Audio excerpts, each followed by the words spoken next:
Well, howdy there, Internet people. It's Bo again. So, today we are going to talk about voting while left because I've gotten a lot of questions and comments that they share a certain theme and they're making the same point. They use different analogies to make the point, but they're making the same point. And the people making the point, they have two things in common.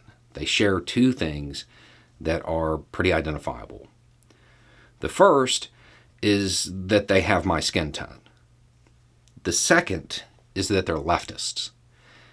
And understand, on this channel, when we say leftist, we mean leftist, not liberal.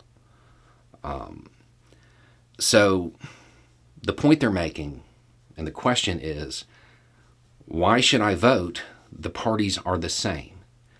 Different analogies, two wings of the same bird, both serve the same master, stuff like that.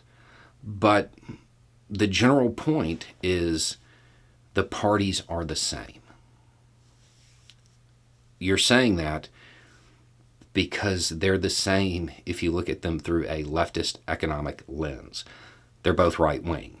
Republicans just roll with me on this. Understand the Democratic Party is right-wing economically.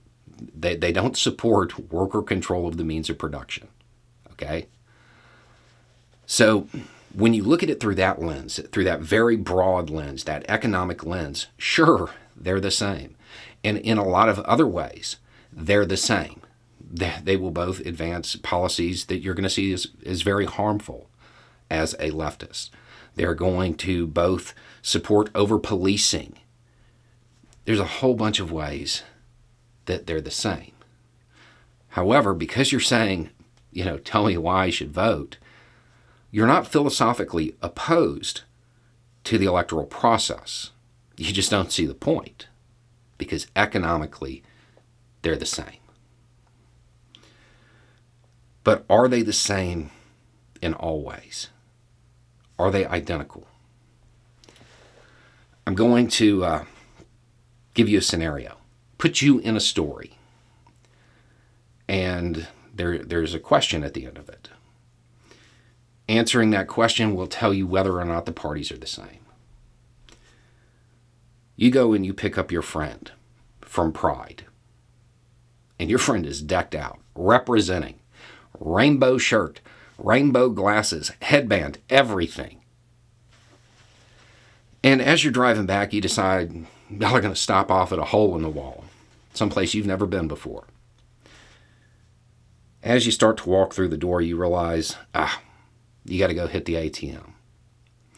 When you look through the door, you see that everybody in there is wearing a vote blue no matter who shirt. Do you feel comfortable leaving your friend there alone when you go to the ATM? Then play out that exact same scenario, only when you look through the door, it's a bunch of people wearing red hats. Do you feel comfortable leaving them then? I'm willing to bet those answers are different. I'm willing to bet it's not yes to both.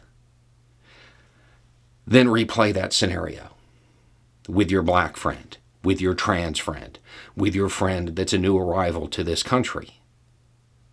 The parties aren't the same when you get down to their treatment of those that are different, those that have been othered.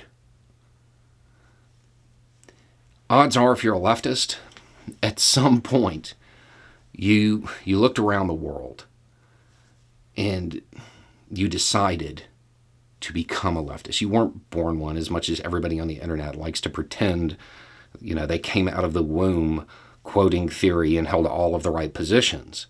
You probably didn't. At some point, you looked around and something changed for you. For me, I got tired of watching people suffer. I'm willing to bet whatever it is that drove you to embrace a left-leaning ideology had something to do with an egalitarian outlook on the world. you have that difference that's pretty remarkable between the two parties. Whether that's enough for you to go out and vote, that's between you and your friends. But they're not identical. I get what you're saying, and you're not wrong when it comes to the economic ideals that they advance. But there's more to the electoral process than just that. And I would also suggest there's more to having a left-leaning outlook than just economic theory. Anyway, it's just a thought. Y'all have a good day.